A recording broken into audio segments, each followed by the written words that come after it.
Welcome back to Sushimi's House. I'm your loving host, Master Sushimi. We got Bubbie on the mic. Hello. We're back with some more Horizon Forbidden West. We're in Cauldron Moo. I am wearing glasses. I'm so smart. Yes. No, I'm wearing glasses because I have baby eyes.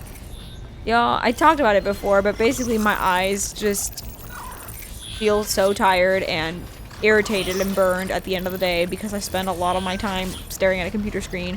And today, I just it was the absolute worst in that, an hour or two before I was done working, I just, I don't say my vision was blurry, but, the screen just started to, kind of be fuzzier, and I was like, oh, God. But because, again, I wear a mask at work, I can't wear my, blue light blocking glasses. My gunners. They're not gunners. It's a joke. Because they'll just fog up, so there's kind of no point. So I was like, okay, if we're going to record tonight, my eyes still hurt. I literally need to wear these glasses so I can, get through it comfortably. Much like the booty shorts I'm wearing, because the room was not hot, but humid before we started. So. Yeah, yo, it gets rough in the south. Yeah. Well, then, too, our dad opened the window. Should be able to get across. Yeah, truly unhinged behavior. He's just, he's fine with the heat and humidity, and, I get it, but, damn, dog. Anytime, when I come home from work and I walk up here to, talk to dad about my day or whatever, I basically always start with, bitch, you live like this. Because, most of the time it's me going, oh my god, dad, it's hot up here. Turn the fan on. Do something. And he's like, I'm fine. And I'm like, this is not livable. That's why your blood pressure's up. Honestly. I don't know why I'm stealthing. This is empty. Yes. Whatever. Oh, no. Choices? Don't do this to me. Left. Well, actually, that's a shield. You can't, so. Well, you know what? Maybe this time, it'll be different. Alright. More head bonking, just like you promised. We're done. Yeah. I made a promise and I kept it.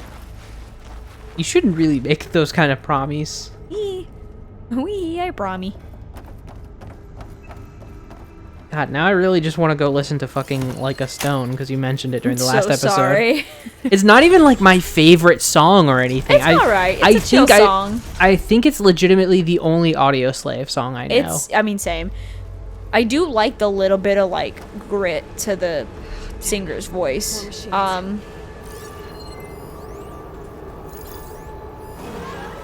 Oh, here's another music dive. So Jonathan has TikTok, and he watches TikTok Is he videos. famous? Oh God, no, he's not posted anything. Nah, I know. I'm just goofing. Yeah, y'all can go follow him. I'm just kidding. You can't, and I don't know it either. I literally don't. I think his thing is Joe Sweat or something. I don't know. I literally don't know. I could be totally fucking wrong. He has the weirdest usernames for things. They're pretty good, but I'm also I question it. Anywho, the real question is he cringe? That's cringe. No, he's not cringe. Well, sometimes he's cringe, but sometimes he's cringe. I don't know. But anywho, so he on TikTok saw these guys doing a song or doing a cover of the song Tom's Diner, which is I had never heard the song, but when I heard the original, I heard that cover and the original, I was like, oh shit, this is where Fall Out Boy got the little intro for Centuries. The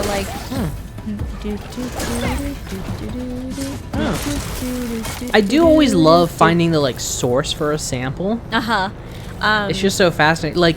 So much of Daft Punk is just fully sampled. Yes. And so it's really bizarre when you're oh, this is that Daft Punk song, and it's no, this is fully some weird French tune from forever ago. Yeah. But that cover. So the first guy sings it. Okay, I was like, okay, he's got a good voice. Not anything brand spanking new or unique, but but still good. But still good. A little bit of that graveliness to it. And then the next dude starts singing. This is the most mismatched. You look at that kid and then you hear him sing and you're like, what the actual fuck? This kid sounds like See how I can't just grab this? Oh, weird. This kid has, like, the strongest, deepest, biggest fucking pipes. And he's, like, skinny, like, tall, skinny kid. I mean, I say kid, I don't know how old he is. No clue. And you're just like, what the fuck? So it's very interesting to see that version.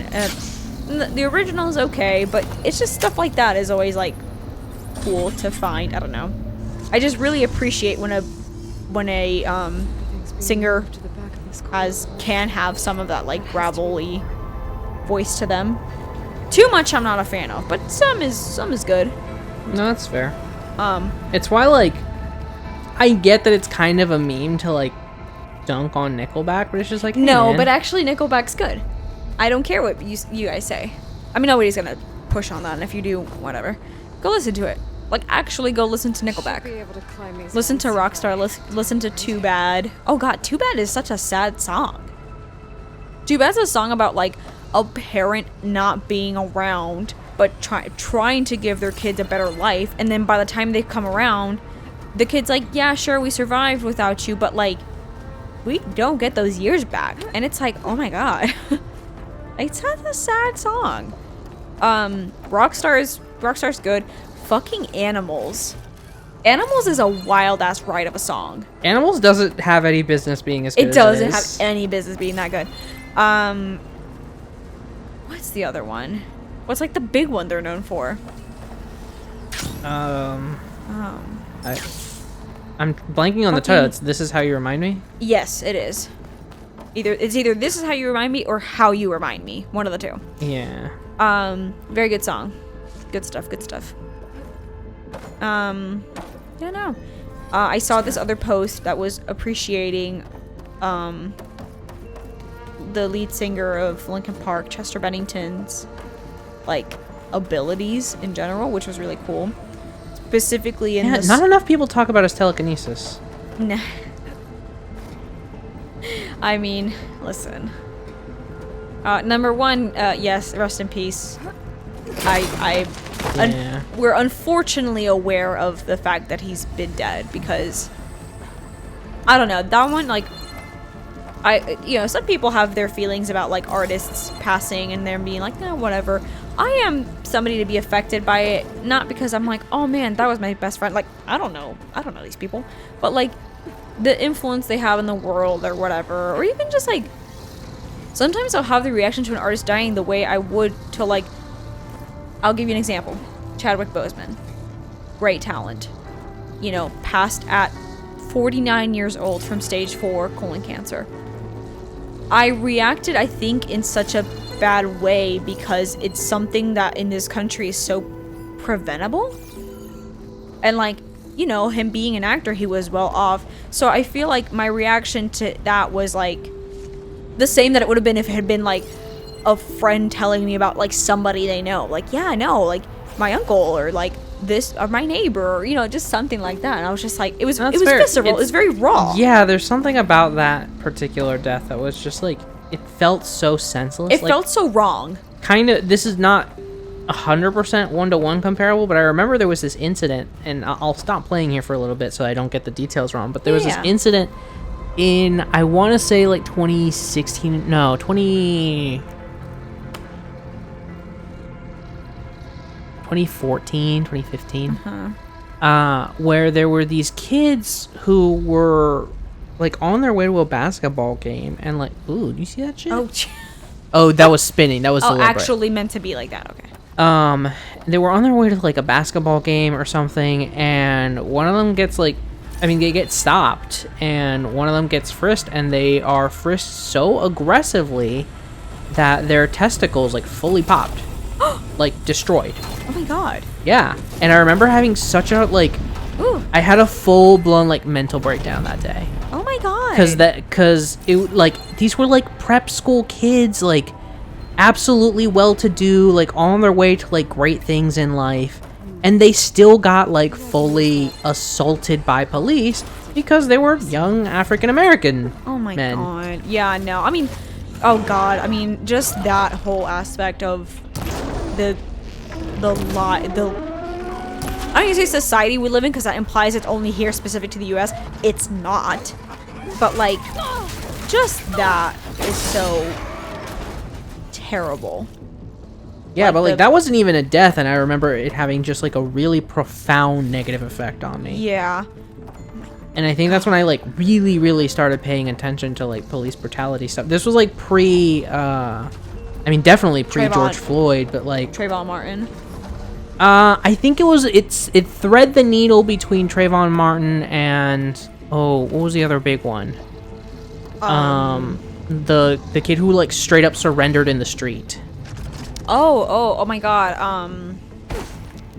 I'm having the hardest time remembering. Like my brain's trying to say this is bad. There's been too many of these. Yeah. Oh my god. But my brain's trying to say Tamir Rice, but that doesn't sound right. No. I know what the one you're talking about though. But yeah, I mean that just oh my god. That is a whole thing. That I'm sure somebody's dissertation. Many people's dissertation. Almost certainly. He could go on for days about the horrors of police brutality. Just in the States. Especially to the African American community. Yeah. Like, full stop. But yeah, no, I know what you mean. So, like, with the passing of Chadwick Boseman, and then especially because, like now at the ripe old age, you know, of 25, like, I actually talk to one of our neighbors more consistently because, y'all, I did not know any of our neighbors' names until, like, the last year. I knew their dogs' names, not their names, though. And, like, that neighbor, a different neighbor told that neighbor, like, yo, I got diagnosed with, like, stage 4 colon cancer, and, like, I had no symptoms, no nothing. And so that the neighbor that I spoke to had a colonoscopy, like, 3 to 5 years before that conversation, and he basically was like, nope, fuck it, do it again. Like, made them do it, and like, boom, stage 3. Just like that. And he was like, what if I'd waited? What if I had waited the 10 years? He's like, I think it's insane that we do it every 10 years and starting at 50. And then shortly after that conversation comes out the whole thing with Chadwick Boseman. And then shortly after that, we did change the guidelines. Guidelines went from 50 every 10 years, unless you have family history, or whatever. Or they find something, in which case they do it every 5. To 45. So now in the US, ooh, dead as hell. So in the US, you get a colonoscopy starting 45 years old, and it will be covered by insurance because those are the guidelines now. Which was like amazing, but like tragic that it took. Because first of all, in the medical community, there was like talk of like, oh, are we really gonna change the guideline over this one artist? And it's like, no, it's not over this one artist. It's over many people who've passed from colon cancer, and just the fact that somebody who was so well off died a year before colonoscopies would have even been offered for free.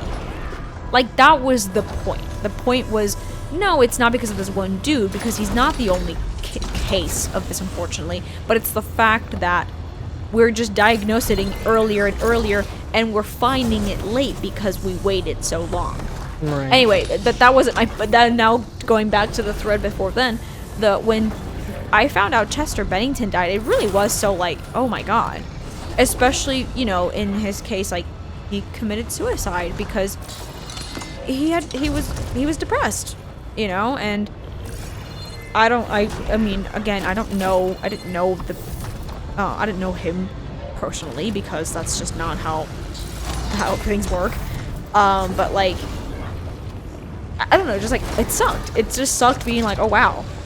Like, I don't want to say, oh, so preventable, because I don't know anything about his personal life or anything like that, but still, it felt bad. But anyway, I'm trying to remember what song the guy was talking about, how impressive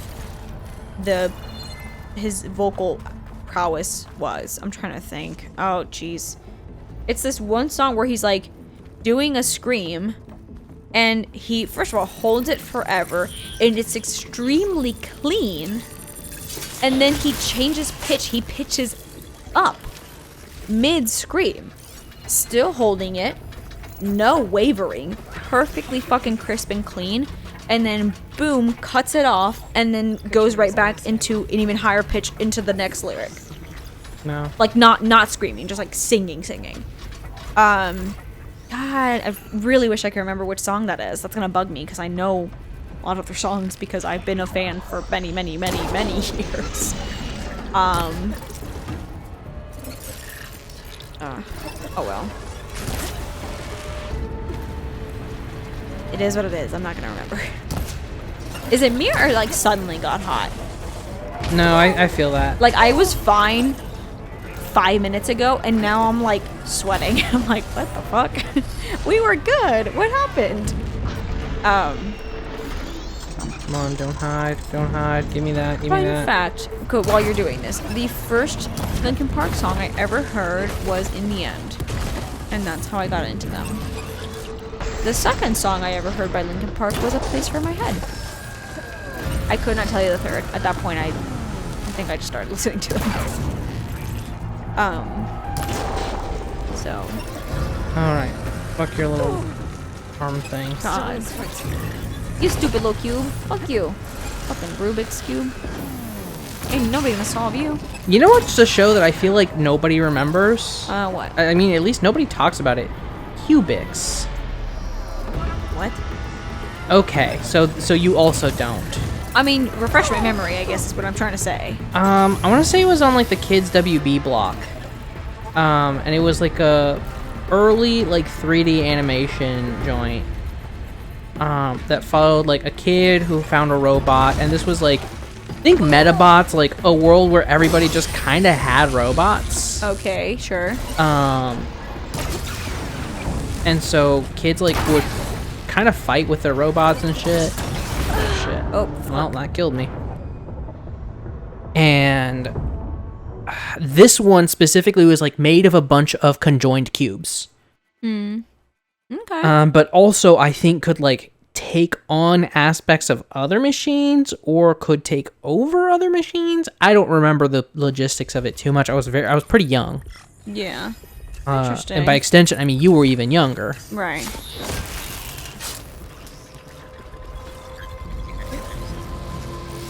Hey man, you didn't see shit. Throw a bomb at it. Throw a bomb at it. For some reason, you talking about that show made me think of Jesus, what was that show called? It was like the big guy with the blonde hair, red vest. Megas XLR. Thank you. I was literally about to start describing the car and then his friend. Yep, you're thinking his name is Clue? Clue. I want to say it's Clue. The main character's name? Hmm? Really? Yeah. Anyway, yes, Megas XLR. Watched So a you're few still episodes. aware. It is weird remembering shows in the context of like my life. Like, I watched the first episode of Naruto within like a week before we left Ecuador, and I literally remember like coming out of the shower and I got my little nightgown and I sat down for dinner, and it was that like TV we had in the kitchen in like the corner of the dining room. That's fair. I first watched a little bit of One Piece in Ecuador, and I wasn't into it. I mean, that's I fair. fully wasn't into it. Like, I remember it was like the Whiskey Peak episode, and it was a friend of mine from like childhood. He has Ecuadorian family, happened to be visiting, and so of course we were like, "You have to come visit. You have to come over."